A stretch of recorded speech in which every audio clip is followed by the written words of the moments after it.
Good afternoon and welcome to RISmedia's Beat the Competition, how to leverage up your service and win more listings. My name is Cleve Gaddis and I am coming to you from Atlanta, Georgia. If you are wondering what I am, who I am, and why I am qualified to be here and to head this webinar, to moderate this webinar, I am a full-time real estate agent and broker. With a team full of agents right here in Northeast Atlanta, helping buyers, sellers, investors, and landlords. So I do what you do on a daily basis. If you're anything like me, you worry about the changing landscape of real estate, and you worry about how what might happen over the next few years in terms of us avoiding competition or staying relevant or continuing to convert as much business as we need to for the income needs of our agents and ourselves and our brokers. And the reality is that the landscape is changing very, very fast in real estate. And we're going to talk about the ways that some brokerages and very large teams are actually applying or competing in the market with all of the changes that are taking place. So if you're a little worried about being left out or having agents that are not doing as good a job as they should to convert business, I think that this webinar is going to be for you. I'm also a master coach with Workman Success Systems. We work with teams and individual agents and brokerages. We basically work with anyone who feels like there's another place or another level for them in real estate, and we help them figure out how to get there while maintaining a good balance with their personal life, which we think is most important. If you have any questions, I invite you to go to the control panel for the webinar, go to the questions section and post your questions. I will do the best I can to get our two distinguished panelists or our sponsor to answer the questions during the webinar. I will even interrupt if necessary to try to get your questions answered. So if you have them, then feel free to go and post them. In fact, I would love all of you who are attending to actually go to the questions box and to put in where you are logging in from. I'd like to see all of the different places throughout the United States and Canada where people are logging in from. If you have any difficulties, technical difficulties, also go to the questions box and post that. A representative of RISmedia will actually help us sort through that and solve the difficulties. And then make sure you stay on until the very end. We have a very exciting giveaway from Lee Tessier. We have a couple. Eric gave us a proprietary business planning tool that we're going to give away. And Curbio actually provided a couple of really nice giveaways as well. Keep posting where you're from. I see Hudson Valley, New York. I see Murfreesboro, Tennessee. And that happens to be somebody that I know. It has a little smiley face next to that. Santa Fe, New Mexico, South Bend, Indiana, Abington, Virginia, Orange County. Finally, who is? They say they're finally getting some much needed rain today. Sarah Michelle Bliss is coming in from Phoenix, Arizona, Westchester, Virginia, San Jose, California, Kalamazoo, Michigan. I've been to Kalamazoo many times. Pittsburgh, Pennsylvania, Baltimore, Maryland. So we've got people from all over the place. You guys obviously know how to make that work. So let's go ahead and move forward with our content. When I don't moderate these, I try to attend these because they have some of the best industry experts, and I'm always getting real good practical tools that I'm able to apply in my business, both from a real estate team leader standpoint and from a coaching standpoint. And these would not be possible if it were not for our monthly sponsors. And this month we have a sponsor. You may or may not be familiar with our sponsor, but it's Curbio. And it is something you're probably going to hear me talk about Curbio in a little bit of a commercial-like fashion. And I apologize for that, but I really believe that what they do is something that is going to be necessary in every major market for sure, and maybe even in some of the secondary markets. So we have a guest, or the sponsor representative is Olivia Mariana. I hope I'm saying your last name correctly. She has a background in technology, and she's so excited to be able to help real estate brokers and agents figure out how to apply that technology in real estate. And she's the director of marketing for Curbio. So if you don't mind, Olivia, let me turn it to you for just a second. And why don't you give us a little bit of a few tidbits on who Curbio is and what they do? Absolutely. Thanks for having me. So as Cleve was mentioning, I'm from Curbio, and what we do is we partner with real estate agents and brokerages to get listings market ready. We're about speed, simplicity, and reliability. And what we're trying to do as a company is just take the project management burden off of the real estate agent so that they can be spending more time winning more listings. So Cleve, if you, I think, head to the next slide. Sure will. Give me 1 second here. Sorry, I'm having a little trouble with the slide deck today, and I'm not sure exactly why. Maybe it's Cleve needs a new computer, but there we go. So we've been talking to a lot of brokerages, and many brokerages are coming up against competition when it comes to concierge services. And so I'm sure many of you have heard of concierge services, and in many ways they're just a way that brokerages can support agents in helping home listings that need some work to get market ready, whether it's staging or other type of refreshes or renovations, and then they kind of front the cash, but it's still on the realtor to manage the project. So Curbio is a really great opportunity for the brokerages that don't have a concierge, or maybe they have one, but the agents are looking to take that project management burden off their plate. And we always say, if you don't offer pre-listing updates to your prospects, someone else will. It's about a $200 billion industry, and a lot of that's happening around the real estate transaction. And then we always get asked, oh, sorry, Cleve. No, I hate to interrupt, but I wanted to mention something, especially for those of you who might be looking for some sort of proprietary language to explain how this might have value. I was with an agent the other day in Charlotte, and I heard her say that it was her property repositioning program. And so she explained it like, if a property can either be an A, a B, or a C, and if I come in and it's a C and we can change it to a B, then a lot of times I can get 3x the amount of the investment. And so the consumer really seemed to get it, in that my property is here today, and if I can move it to here, I can get a lot more money, and as long as my investment makes sense. So I just wanted to throw that out there for anybody who's looking for some, I call it proprietary language, some words to use that might be different than everybody else. I like that a lot. And you know, brokers love it, because if their agents are selling these properties for top dollar, even if the projects aren't a lot upfront, like each individual project, it really does add up if you're offering this service to your brokers and to your agents. And in the spirit of today's conversation, it is increasingly becoming one of those adjacent services that the top agents are using, whether they're using their own cash to front it or a company like Curbio. People ask us often too, like, well, how do you choose contractors? The benefit of working with us is that we vet our contractors and subcontractors pretty strictly, and our project managers are W-2 employees, so they only work for Curbio. They won't be running to another appointment, and we're made for realtors, so we value getting to market as quickly as you do. Here's just a sampling of some of the brokerages using us today. We've worked with over 800 different brokerages, and we really love partnering with brokerages from large to small to help make every listing a success. Fantastic. And you're trying to even take the little ones and make them seem like the big ones. I love that. Exactly. One final slide I think you have, or maybe you have a couple. Yes, I think this is the final one. Just, you know, we've done 1,000+ projects at this point. We're really proud of the fact that we focus on speed and efficiency, because we're not building your dream kitchen here. We're trying to, you know, do the work needed to get the property sold as fast as possible for the best possible price. And so because of that, and because of how we're structured, we typically see 65% faster project times, homes that are Curbio'd sit 50% fewer days on the market, a 25% increase in list price, profit, and commission, and a big one that agents love, 40 hours saved on project management time. And of course, customer referrals. Who doesn't love that? That's one.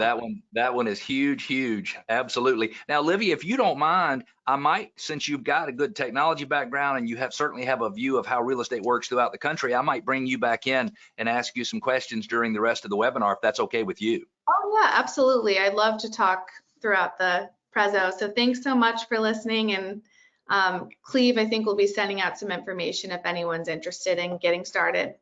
Yes, absolutely. And when we get to the end, Olivia, you can give them some direct contact information if you need to. We'll make sure that everybody has what they need. I'm really delighted with our two panelists today. They have such rich industry traditions and history, and they really are both sort of pillars in their local community. I grew up in the direct sales business, teaching people to sell Electrolux vacuum cleaners. So I have a slightly different perspective on how sales works than most people do. But I had a good friend, and his name was Bill. And Bill's concept was, if you want to make sure your sales presentations are good, if you want to make sure the service being delivered is good, or any of the marketing is good, you got to check your commercial. And that stuck with me, like, just it was so impactful to me. And so what he was saying is if you want to know whether or not your agents are delivering good service, go with them in the field and watch them and see what they do, because you've got to go check that commercial. So I think that Eric is going to help us look at sort of a broader perspective. How do we make sure that the agents are focused and headed in the right direction and thoroughly trained and are getting something that makes them feel nourished? And then I think Lee is going to turn it to something that might be a little bit more tactical, that says, boom, boom, boom, here's 4 or 5 bullets you need in your weapon when you go on these listing appointments to make sure that you're landing those. So I want to start out with Eric. He is a designated broker of Realty One Group Integrity. He became a realtor in November of 2006. He's dedicated to serving his fellow realtors and his real estate agent community. After serving on a number of area association committees, work groups, and task force, he was named in 2012, and this is always a big deal to me, the Realtor of the Year for his association. We've also got Lee Tessier, who is a friend of mine. He is a fellow workman coach and a workman client, just like I am, and he is a leader of the Lee Tessier team at eXp Realty. He's 40-year native of Baltimore and has a great passion for real estate. He's been in the business since 2006. Look at that. Both of you guys started in real estate the same year. I didn't notice that before now, but formed his own team in 2010. He's worked in the sales industry for 30 plus years and generates 80% of his business from referrals. And it is my dream, believe it or not, and I don't actually, I'm not being facetious when I say this, but I want to be Lee when I grow up from a business production standpoint, because he has got it all dialed in. Welcome to both of you. Thank you so much for giving of your time today. I really appreciate it. Thank you, Cleve. Thank So you for Eric, having me. Yes. My pleasure. Oh, and by the way, you are, I don't know if I mentioned, but you're a Navy veteran as well. And thank you very much for your service there. That's impressive. Okay, so let's get started with our first concept, which is basically you have to help each agent create a business that is uniquely their own. If you take an agent and you try to force them to do business like someone who has a different personality, it's very difficult for them to give good service, because they show up mad, and they're mad while they're with the consumer, and then they're mad when it's all done. And so you really seem to focus on that emotional, personal stuff. So let's talk about what are the things that you do to make sure that each agent builds a business that's uniquely theirs. Well, Cleve, one of the things we start out at the year before, around October, November, we start talking about next year, and doing that is to bring up a business plan, and sit down and go over that business plan with them, get them to sit down and really look at it and read it, page by page, because it asks you some really tough questions. And I say tough questions because a lot of agents, when you're doing your own business, are not, sometimes they're not, making sure they know where their marketing dollars are going, or know, well, where did their business come from? And so this really gets them thinking. The business plan really makes them start thinking about, wow, where did my business come from? So with getting that done, once we get that business plan together, we can go over it. I like to do some one-on-ones, sometimes do group things as well, so we can all kind of feed off of each other and figure out where we want to direct that business for the new year. One of the things that go ahead. Eric, if you don't mind, I apologize for interrupting. I want to back up, if we might, just a second. And I want to talk a little bit more about the business planning. You mentioned that you started in October. I would have cheered and started clapping for you if I thought it was appropriate. In most brokerages, they start their business planning for 2021 in January of 2021. And so I applaud you for starting in October, because really October, November, and December is that runway for agents getting ready for the following year anyway. So kudos to you there. Talk to us a little bit, give us some tidbits from the business plan. Everybody's going to be able to download a copy of it for free in the end, but give us some tidbits. What are some things in your business plan that you think make it have more teeth in it in terms of making changes for your agents? Well, first of all, one of the things we look at are setting the goals. And what are those? What kind of goals are we kind of talking about? There's business, career, family. Like this one, spiritual and personal development, the health. I'm a true believer that if you're healthy in your home life, on yourself, your business is going to be healthy. Those things all feed into there. So that kind of helps us start looking at that. Then we also look at, again, where did your business come from last year? Where did you, those kind of things. So it helps them get to, because if you're getting ready to go to the new year, you can't keep doing the same things and looking for different results, right? And so you can, and that's what a lot of people do. Is probably not going to work out very well. Yeah, right, exactly. So that's kind of based on some of the starters, as far as when you're looking at that business plan. So if I were an attendee, I would be thinking, okay, yeah, great, but I know the business plan can't be the solution because I get my agents to do business plans every year. They look at it on January the 1st, and then the next time they look at it is never until they do the next year's business plan. So talk to us about how you help put more teeth into that business plan. And you mentioned a concept, I believe you referred to it as baby steps when you and I had our first conversation. So I'd like to talk about how you apply that with a business planning to get some progress all year long. Well, so I kind of heard this on, I take a 5 a.m. motivational call, and I heard this from this call where we talk about, we've always been told that we should plan for the whole year. Yeah. Well, then I've kind of heard this, something that came out about planning in small bites. So instead of planning for 12 months, plan for 3 months, plan in a quarter. And so that you're taking these small bites, these small baby steps, so that if you have to, you can pivot. You can look and say, oh, the last 2 months, this hasn't worked. What do I need to do for the next 3 months going forward? And so that's what helps them to kind of really look at that business plan. What does your business plan say? That's what I always ask, what does your business plan tell you? And so I have found that the agents are really starting to look more at that and getting and seeing their results far more sooner than later. And so that kind of helps them. Yes. So it's so interesting that I heard somebody the other day talk about you have to define the gaps. And so I see that as having a perfect practical application with what you're talking about, meaning they say they're going to do this, but they're actually doing this. And maybe it's, I'm going to call 50 of my best clients every month. I'm just making something up. Sure. But measuring and creating the awareness that says, hey, your goal is to call 50, but most months you call 0. And so that is a 50-person gap. And if we could just get them, Eric, and I bet you see this happen all the time, if we could get them to close that gap just a little bit and call 15 instead of 50, they're certainly better off than calling 0. Right, exactly. No, exactly, right. And so what are some of the things you find as you're doing coaching? And let's say you're meeting with people once a quarter. I don't know what your frequency is, but let's say you're meeting with them once a quarter. What are some of the things you find that you need to get them redirected on most often? Probably the biggest thing is follow-up. That seems to be one of the toughest things for agents to do is follow up. But it's not just the follow-up, it's the calling and not just stopping at the first or second call. 6, 7, 8, 9 times, you need to be dialing and trying to touch that consumer who's actually called in and said, hey, I want to buy or sell a house, and so I used the scenario, not to get off topic, but I wanted to refi my house. I submitted this thing online, and within 30 minutes, someone's calling me. Well, I wasn't ready for the call, but they keep calling and calling, right? Until they finally get a hold of me. They leave me a message. So that's what I tell the agents. That's what I tell you. Okay. So that's a couple things. And if I could get them to do at least 5 or 6, and they can see get some kind of results, it tends to get them going, oh, the light bulb goes off and they're ready to continue to do more.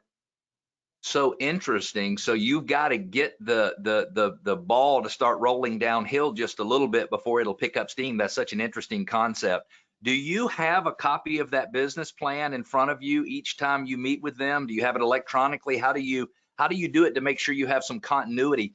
I have, and Lee, you can chime in here. I've had many real estate coaches and many managers in many professions over the years, and I've never really felt like one accountability meeting sort of built on the other. It was almost like we were starting over and we didn't even remember the stuff we talked about last time. So I would assume you've got something that creates some continuity in between those. Lee, do you agree with that, by the way? Yeah, we do that with ours. I keep a folder on my desk that has all my agents, and I'll make notes as we meet just to make sure, like, all right, what's changed in their life? Because they may have their business plan, but the strategic plan has changed what they want in 5 years or what they want in 1 year and so forth. So you're course correcting that with them, making sure that they correct it. But then when you meet again, you know, hey, you said this was most important. Now, is that still the most important thing? That's so good. Eric, how do you apply that strategy for continuity in your coaching? Some of the similar ways that Lee just said that he does. I do the same thing. A lot of mine is I've come to know my agents, and so I can have a conversation with them and remember and remind them, this is what we talked about the last time, and where are we at today? What are you doing today? And plus, I'm a compliance officer, so I see production come across my desk, and I can tell you who's doing what business, okay, and where is that. So that helps me as well too, and so I know,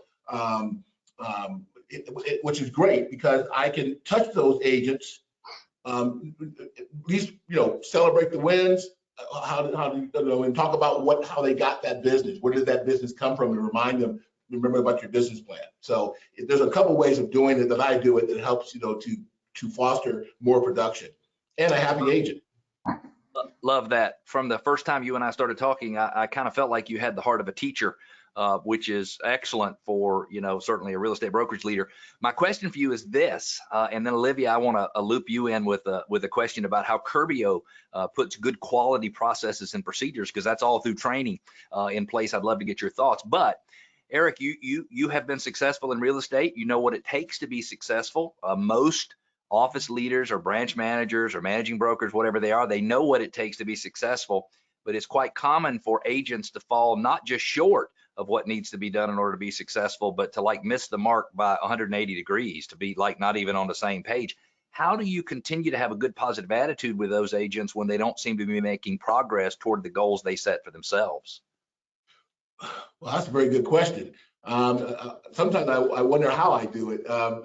You keep your cool, right? So how do you do that? I mean, how do you? Well, because let me just put it this way. In my mind, it's not about me. It really is about them. And our business platform is agent centric. It's all about the agent. And so when I approach them, it's about, tell me what's going on with your business. Tell me what you're trying to accomplish and what's holding you back. I've had many conversations, where I've had an agent in my office and, like, what do we got to do here? What can I do to help you continue to grow or to get you started, right? Because I think they have to trust me and believe that I have their best interests at heart. They have to, because that way, because this is how I look at it, Cleve. You're like a coach, right? You're a basketball coach or football coach, right? I don't get mad at them, but I definitely can have a serious conversation with them, right? And say, you're not doing what you told me you were going to do. You're not doing the things that you said you were going to do for your business. It's your business, but how can I help you get past that? So I think it's just, it's the trust and communication that I really believe strongly in when I talk to my agents, and I want them to understand that I do have their best interests at heart, every one of them. And I heard a little golden nugget. I hope everybody got that, is when they're failing to perform, I heard you say it affects them way more than it affects you. And so you try to stay focused on the net effect of them not doing what they're supposed to and how it affects their lives. And that is huge, huge, huge, huge. I really appreciate that. Olivia, let me loop you in here. How does Curbio train people in 30 states or 20 states or however your footprint for doing businesses? How do you make sure that good quality service is delivered? That'd be hard. Absolutely. It's definitely a big undertaking trying to become like the leading national home improvement company. It's definitely traditionally a regional type of service. And I think how we're able to do that is definitely through streamlined processes.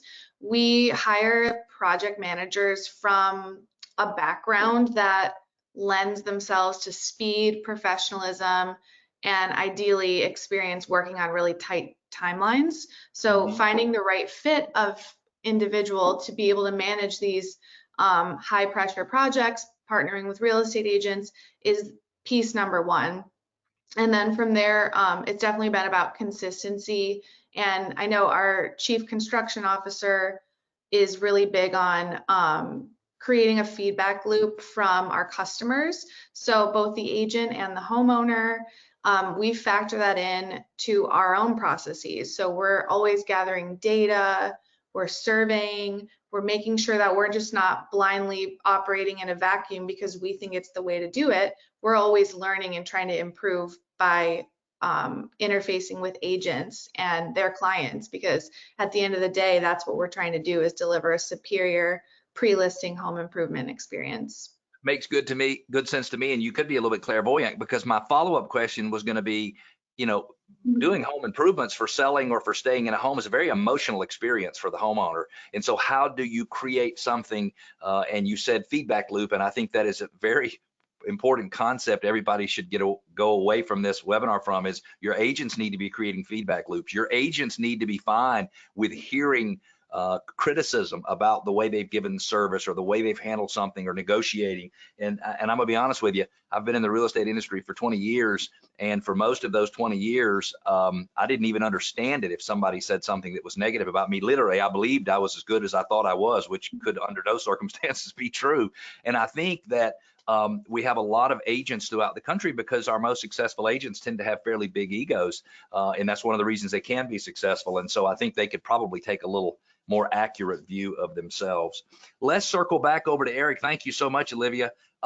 Let's talk about, and we've talked about this a little bit more, but how are you making sure that you're continuing to focus on what that individual agent wants from a development and growth standpoint? Well, real estate is always around us. And so I like to talk more about the mindset, of the business, and helping them to look at their business as their own. Mm-hmm. And I believe it's putting them in that mindset to understand that, hey, you have to prospect, you have to make it happen, you have to convert, and also you have to close. And right. But at the same time, you've got to give the best customer service to your client, and be the best agent. So we talk about those things in meetings, in group settings, where we come together and talk about the goods and the bads of a transaction. Sometimes I'll meet with them, even go over the transaction they just closed, especially if they called me on an issue. What was the outcome? And so it's those kind of things that help them to continue to be the best they could possibly be. You mentioned in your comments, your last comments, how agents see themselves. And I'm sure you have a specific reason for bringing that up, because I think old school training says, well, you just need to be who you need to be, regardless of who you are, in order to be successful. I would imagine, Lee, in your early sales training, that's what you just do what you need to do. It doesn't matter if you like it or don't like it, just do it. But I'm not sure that that's the way sales training works best today. So how do you incorporate how the agent sees themselves into that training? Well, one of the things I do when I get ready to bring a new agent on, or a seasoned agent on, I have them take a DISC, a DISC assessment, because I think it works really, really well to help them understand who they are and how they're perceived by the consumer. And when we talk about that, we sit down and really talk about are you a D, are you an I, those kind of things, and how you work with other clients that may be opposite of you. And so that helps them a lot as well. And it helps me because of how I take and communicate and work with them as well too. So it's so interesting. Webinar a couple of weeks ago, we had a panelist who said that we try to take agents who, for example, don't have the personality to follow up on cold online leads, and then we make them follow up on cold online leads. And I thought that was the first time I'd ever thought about how genius that is, that we really need to put people in places where they feel their natural strength is. Right. And that certainly would add a huge element of personalization and sort of, I feel connected to you, Eric, because you get me, you hear me, you see me, because most of us, unfortunately, we go through our lives feeling like we're not really fully seen by other people, because when we're with other people, we can sort of tell it's more about them than it is about us. So that's a great concept, is how do they see themselves? And I want to close with a discussion with you on something that I thought was just so interesting. And I think you actually used the word humanness when we were talking. If you didn't, I did, based on what you said. But you like to bring the humanness, the vulnerability. You like to bring that to the table. And so talk to me about some of the things that you do to show them you're human and vulnerable, and how you think it might influence. Well, I'm a true believer that, you know, we're humans before we're real estate agents. You know, we're human beings before we're anything else. And I think sometimes we forget that when we're in the workplace. You know, we spend a lot of hours working and in and out, and you know, the hustle and the bustle and the stress. And so what I like to do is to remind the agents that I see them as a human being first.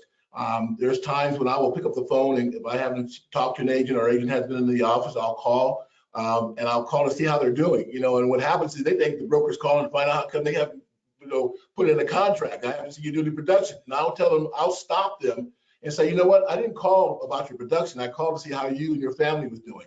And it really means a lot to them. But today I just called somebody to wish them happy birthday. It's so still, and the person said, thank you so much for calling me. I really appreciate that. What, you know, my broker took the time to call me, right?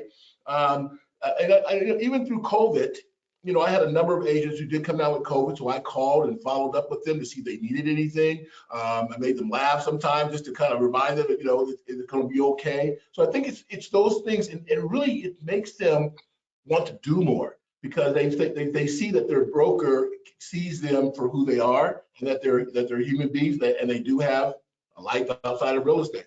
And I do bring in, you know, you got me last in our conversation was about the faith. I have to admit, I'm not, you know, and the faith really is about more faith over fear. It's more about reminding them there's a power greater than them, and that sometimes things are going to happen, and things happen for a reason, but at the end of the day, you're going to be okay, and we're going to make it, and we're going to continue to go forward day by day and grow.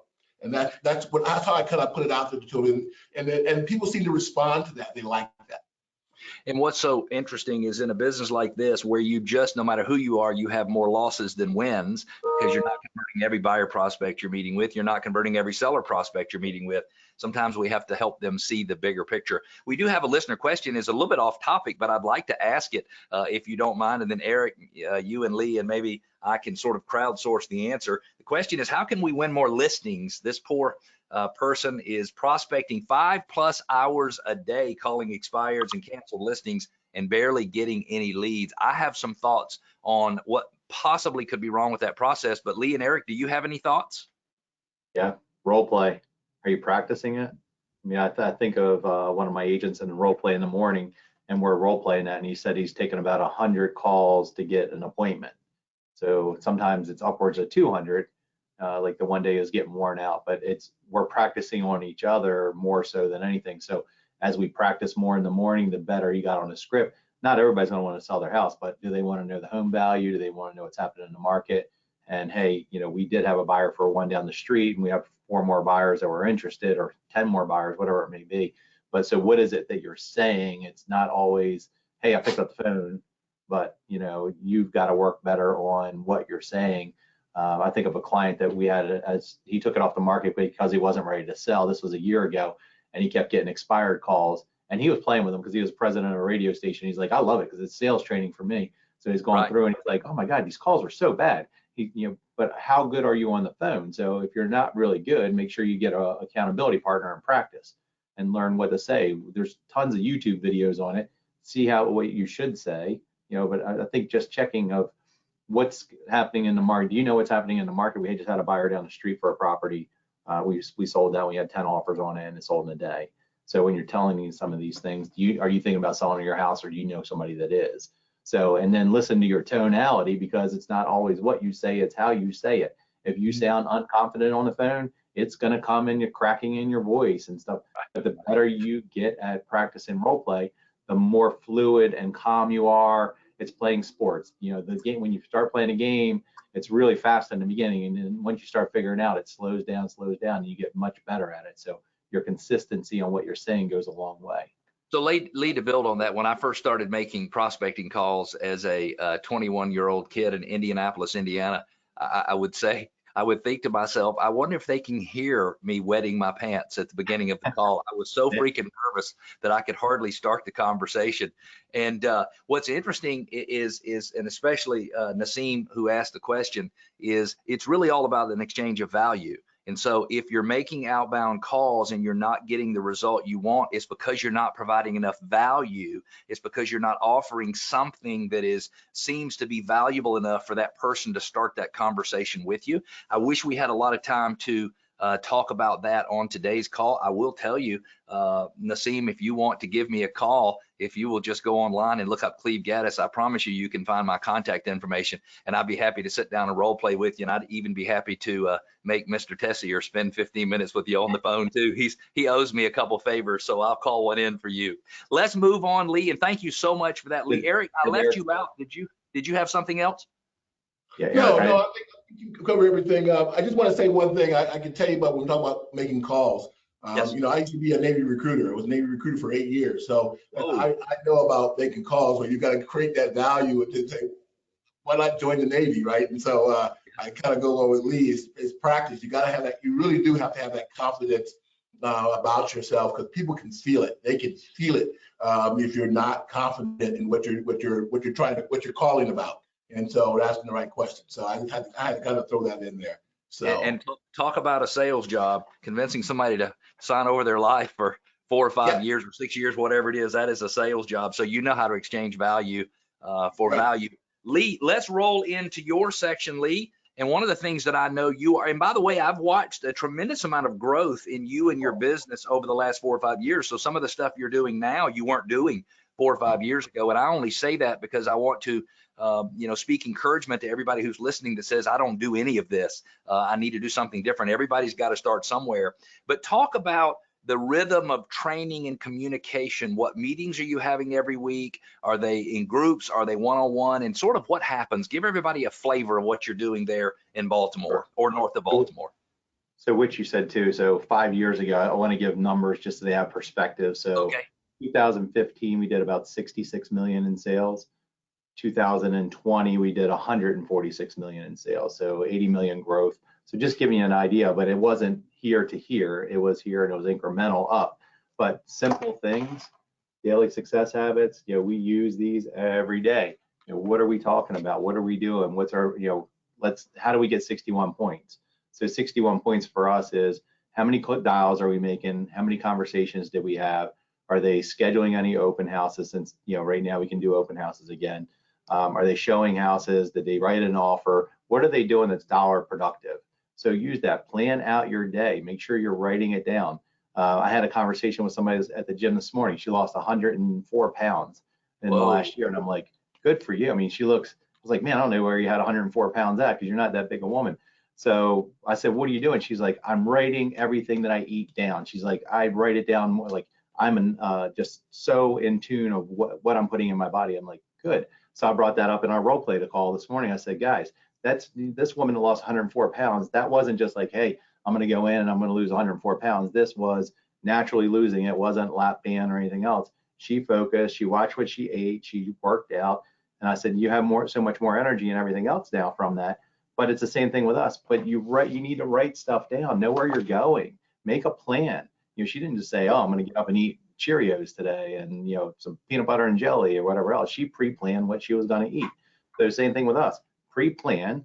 It comes back to like our top 50 for us as a team. Each of my agents has their top 50 clients. Top 50 clients is who's the most likely to refer them business. I'm sure it's like their mom, their dad, their aunt, uncle, cousin, past clients. Make sure you're calling at least 3 of them a day, every day. So call 3 a day, you get through 50 of them in a month with no problem. Because you're gonna have a day you get busy and you skip it, but always go back, make sure you're calling them. So simple things, but it's also consistency and persistency of getting things done. So that's where it comes in the rhythm. Get used to doing the same thing. Make your life super boring. Do the same thing every day. Hey, I'm making my calls between 10 and 11 o'clock. 9 o'clock in the morning, we do role play with our agents. 9 to 10 a.m. We know what to say, how to say it, when to say it. Practice. Let me interrupt for 1 second, Lee. Give us your success formula. So what days during the weeks do you do what? So let's start with Monday and walk right through Friday. So Monday, Wednesday, Friday, we do role play from 9 a.m. to 9:30 for our buyer agents, 9:30 to 10 for our listing agents. Okay. They're all on the same call, so everybody's hearing what they're saying. Mm-hmm. They would also, so if somebody's circle prospecting for listings, everybody's role playing that together, because we have our buyer agents as well as our listing agents call in circle prospecting. So we want to make sure we need listings more than ever. We all need to make calls. More outbound calls, the better off we are. Tuesdays at 9 a.m. we have a team meeting, 9 to 10 a.m. What are we doing to move the team forward? We're getting ready to, let me give Ron Howard a plug. So Ron's new book came out last Thursday. We're reading this as a team. What can they take out of that and move forward? We had one of our trusted lenders came in. They told us what was going on in the market. So that's 9 to 10 every Tuesday. Thursday they get a break in the morning. We don't have anything that they have to do. So Monday, Tuesday, Wednesday, Monday, Tuesday, Wednesday, Friday is 9 a.m. But we expect everybody to be in. We used to want to see everybody in the office. Now with COVID, some are working from home. We're more lenient with that, but be on the call at 9 o'clock. So we'll do a live call in our conference room. We put it on Zoom so everybody's interactive and everybody gets a turn at practicing. Love it. I've gotten a question from Aurora, and I would assume she wants to know how we might be able to help her set up some type of role play group. My email address is cleve@workmansuccesssystems.com. If we've got multiple people on this call who want to form a little role play group and have some help kind of getting that started, just shoot me an email. Give me a day or two to get back to you. Don't get frustrated if it takes me a minute, but cleve@workmansuccesssystems.com. Lee, you mentioned something that I think might have been missed, and it sounded to me like it was something that's from the Rockefeller habits, the 10 habits that John D. Rockefeller used to run his enterprise, which was huge, 100 years ago. And that is that it is the rhythm of the meetings that are important, meaning set the schedule, follow the schedule, and forget it. And one of the things that I wanted to mention is that it's not just about you, Lee, being able to teach and train your people and tell them what you're thinking. It's really more important that they have regularly scheduled intervals to talk to you. And so have you found that to be the case, that the more time you spend with them, the more you understand what you might be missing in your business and where you need to focus? I can give you 100% on that, because so through COVID, we were there just, having conversations every morning. And I was even there, say, Saturday and Sunday, if they needed something. Like, I'll be on the call at 9 a.m. You need something, I'm here. So for a while, they were on even Saturday and Sunday, and then that kind of faded out. Then we got super busy as the market went into, June, July, August through October. October, we finally said, all right, we're not going to do our morning meetings. We're just going to do it once a week. And I could feel the fall off, and I could feel the difference in our team. And I'm like, all right, we hired some new agents now. We need to go back to our basics. Our back to basics was always role playing. First thing in the morning, it's a quick huddle. We're meeting for that hour, going through, and sometimes it was limited as a half hour, but now we have more new agents and so forth. So we need them all practicing, and then we all critique a call. So as one person would role play with the buyer or listing, our seller, then we would go through and say, all right, what did you guys take out of that? What was really good? What needs to be fixed? What could you have said differently? So we'll go to whoever, say it's a buyer one, we'll ask whoever was playing the buyer, how did you feel through that call? Because that gives them, and again, it goes back to tonality and so forth. So one of my more seasoned agents this morning, we had Mark Boylan from New York. He called in on my call. So I think she was a little bit nervous because he was on there, and she was like really fast paced. I'm like, you could tell she was tense. So, but as she got through the call, about halfway, she kind of like let up. She was more confident. Then her tonality came really back. She was strong, and then she tied that person back in. But in the beginning, she was a little bit rocky. So we talked about that. But if you're given constructive criticism, not just criticism, that's right. How do you make each other better? So that gets everybody involved, whether it's a new agent or somebody that's been on the team for a while, or me or my son as their sales manager. Somebody's always trying to help them get better. But the more that they practice that, it goes such a long way. And I kind of kicked my own butt for not doing it for months, because I was like, all right, I'm tired of being a pain in your butt. But right. We see that it makes such a difference, because I think back 10 years ago when we were doing it, and when we first started it, my agent, I'll never forget, one of them came around the corner and she's like, did you just prank call me? I said, what are you talking about? And she said, did you just call me? I'm like, no. And she's like, well, we went through LP Mom, and she's like, I asked every question and they answered every question. I'm like, because it works. They're like, you're not trying to con them in something. You're not trying to sell them anything really. You're just asking questions so you can help. You're going through price, location, price, motivation, agent, mortgage, and appointment. I was like, you hit those 6 key things and it works. So, and we see it over and over, but the better they get with practice, I mean, it's just like playing a sport. You practice a lot, you get much better at the sport. You don't practice, you're not that good. Not much natural talent. So Lee, you're inspiring me to really get back to the basics and dig into the details, because I would assume that if you didn't do what you're doing from a training standpoint, your conversion rates might be half of what they are today, which would be a huge difference in your sales. Let's get over into some of the tactical offerings you have, especially on the seller side, although I know you do some on the buyer side of the business. And I want to caution everybody, as you start to listen to this, you're going to be thinking, I don't know how I would have the money to do these things. I don't know how I could invest in these things. And I'm telling you in advance, but it could be that a company like Curbio might be able to solve that problem where you see, oh, I'd like to provide this service, but I don't have the money to do it. So if you don't mind, Lee, let's talk about your guaranteed sale program. Let's talk about your rehab and refresh program, and then something that you call EPP, Equity Power Program. I'd like to learn a little bit more about that. So I'll start with like guaranteed sale. Guaranteed sale is not as hot because most stuff's selling right now. But we also go into instant offer. So somebody said, hey, time is important for me, money's not as important. I just need to get rid of this now. So it could be estate sales or whatever, or whatever may be going on in their life. Hey, we'll go in and we'll roughly give them 75 to 80 cents on the dollar.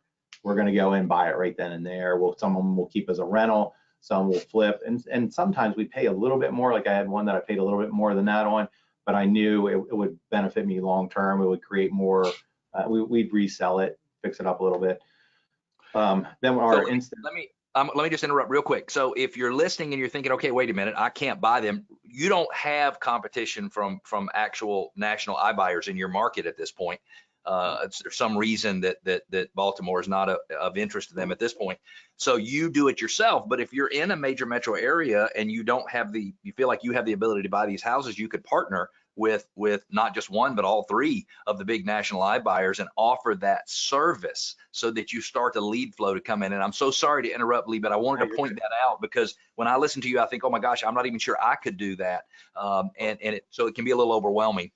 The other thing is there's investors in every market. So if you have a couple of investors you deal with, give them the opportunity. Then they're going to turn around and relist it with you. So that gives you an opportunity to buy. You'd earn some kind of commission and then turn around and list it when they sell it. If they keep it as a rental, you'd want to work out a deal that they pay you a finder's fee or something. Okay. So you do an instant offer program, close in 21 days or whatever it is. Talk about your rehab and refresh program. So a rehab refresh, we will go in, we'll lend that seller roughly $10,000 up to $10,000 within, maybe 1,000 or 2 of that. So they can go in if they need any safety issues to get the house sold, painting, carpeting. Sometimes it's a countertop that need to be done, just simple things that will make such a difference in the house. So if we lend that to them ahead of time, they sign a promissory note to repay it, as long as they have the equity in the house, because we're always looking to make sure that they have equity. So get with your title companies before you do it, get them to pull a search, make sure they have equity. Ask that, of course, ask the seller, but verify with title just to make sure. So that's another program. And then our equity power program. Let me just interrupt 1 second, Lee, and I'm so sorry, but if somebody wanted to provide that rehab and refresh program, they could probably even call it rehab and refresh just like you do, but then bring in Curbio to handle that. I would assume, Olivia, that's the way your model is meant to work, right? Absolutely. We definitely work with the brokerages that don't want to build it in-house or don't have the resources to, and they can offer Curbio to their agents to refresh and rehab those properties, anything that needs work from punch list items all the way up to major renovations. Perfect. Thank you so much. Limit either, right? You have a higher limit. Like we are only $10,000. So. Yeah, we have no minimums or maximums. We're actually working on like an $800,000 renovation right now, and then we also just did like interior painting. So it just it ranges depending on the need. That's such a great question, Lee. Sorry, I continue to interrupt you because I want to clarify, but get back to your EPP program, please. So basically that is sell now and move later. So when you think about that, it's like, all right, they can sell the house.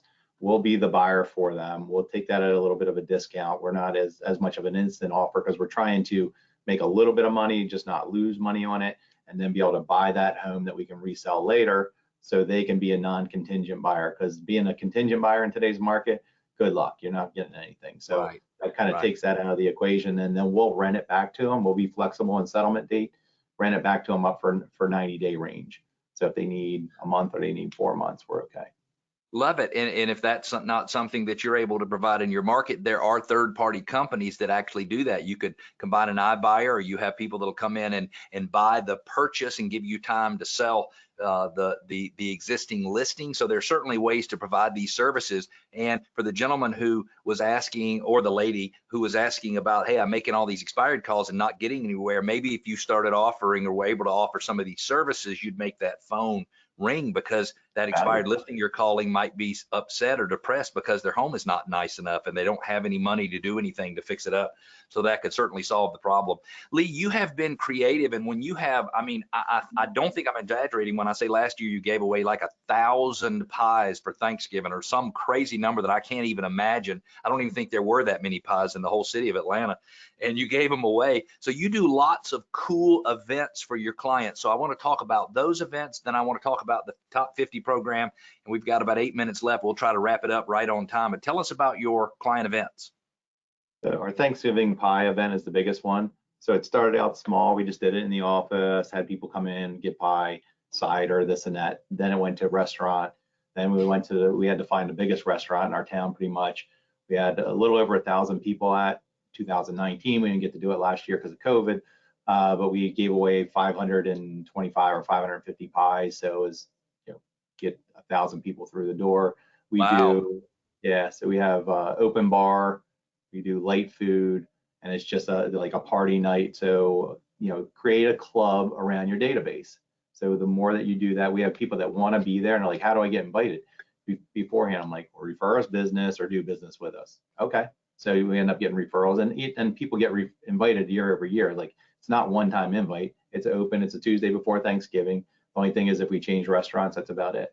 But come, pick up your pie, have a great time, eat some food, say hi to everybody. We end up with 10 to 15 referrals.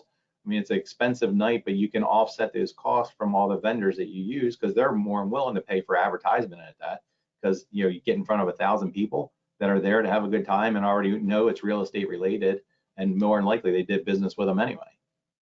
That's such a big deal. Before we switch over to the Top 50 program, talk real quickly about your housewarming parties. And also, I think you do something creative that you might call date nights. I don't remember what the name of it was. So our housewarming parties, we do food we say it's for 30 people. It feeds approximately 40 people.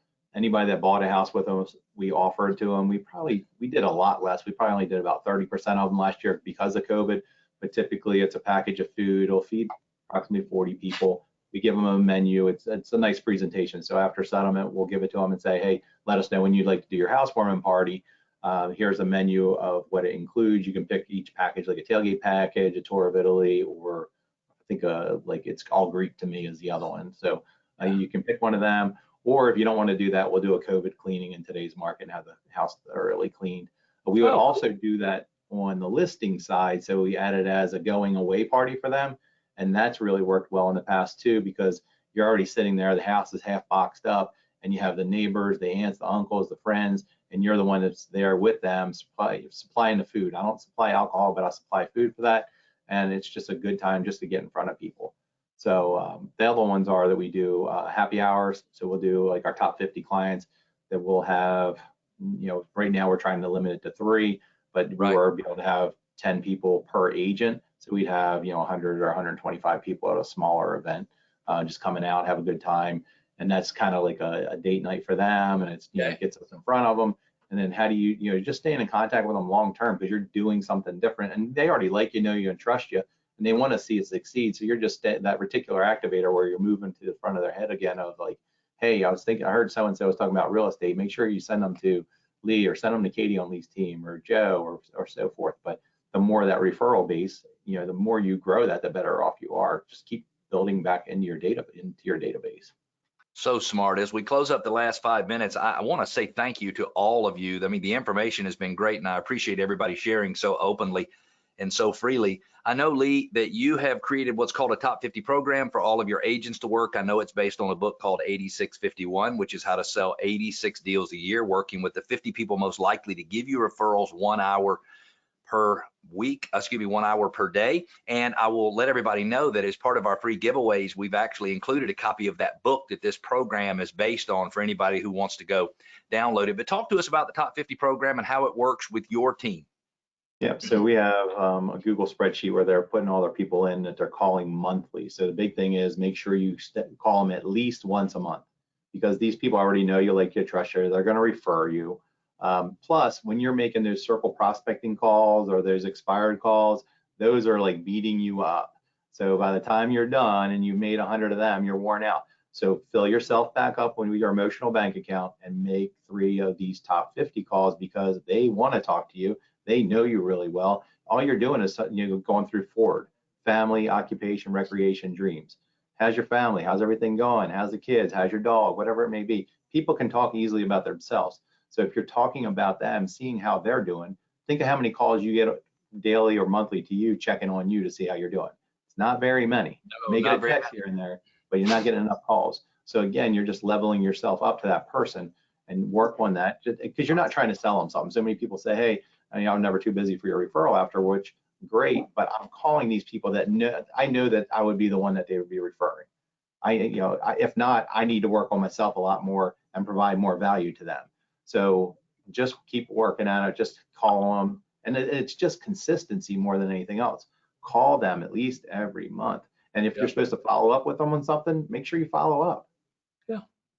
Maybe offer them something of value. I think it's interesting. I've never thought about a top 50 program being an opportunity to recharge, but anybody who's prospecting over the phone via text message, they need an opportunity. I work with a sales team in Salt Lake City, and they're hitting it hard for a couple hours, and then they're playing ping pong for 20 minutes, and then they're hitting it hard for a couple hours and playing ping pong. So that their ping pong is the top 50 program for you and your agents.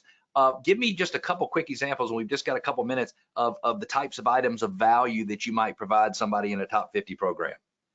So depending if either they're going to get an invite to something, because we do a lot of events. Okay, so that might be 3 or 4 a year, maybe, right? Right, at least. Okay. Yeah. And then, or it is, what's going on with home values. Get them on, like, you can set them up in the MLS, and maybe it's just their neighborhood. Hey, do you want to see what's happening with homes? Do you need any information on mortgage rates? Are you thinking about refinancing? Hey, are you looking at investment properties? Are you thinking about that? What are you doing to help be the professional for them? Do they need a plumber, electrician? Do they need a contractor that are remodeling a bath? Do they need an architect? What do they need? Do they need somebody to cut their hair? Are they new to the area? Think of all the simple things when you move, especially from a different area. Where are the local restaurants? Be the expert rather than just using Yelp. Oh, you need to try these places. Just check in with them. And when you're having these conversations, these are things that come up. Hey, did you try that new restaurant lately? It's really good. Make sure you see the chef so-and-so, or this is who owns it. And you give them a little bit more data. But if you're helping them, that's helping the new restaurant, first of all. Plus, it's giving your database of like, hey, I'm out and about in the community. I'm always trying to give back. We're trying to level up. So that is so good. I heard of an agent in Dallas, Texas, who generated 126 referrals in 2020, 76 of which turned into closings for her team using the exact same program that you're talking about. Carrie is asking, how do I get a copy of the 8651 book? And it's actually on your screen right now. All you need to do, Carrie, or anybody else who wants it, is go to workmansuccess.com/level up. Level up your business.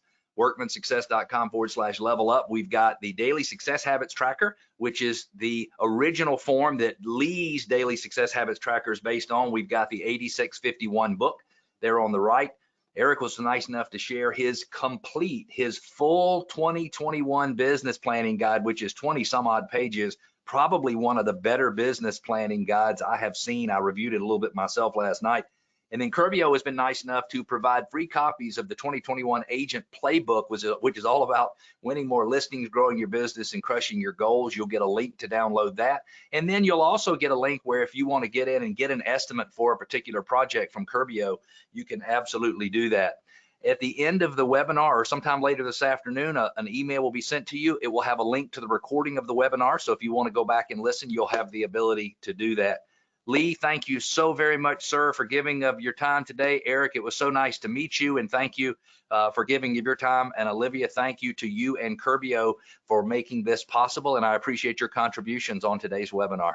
Everybody take care. We'll see you next month on the RIS Media Broker webinar.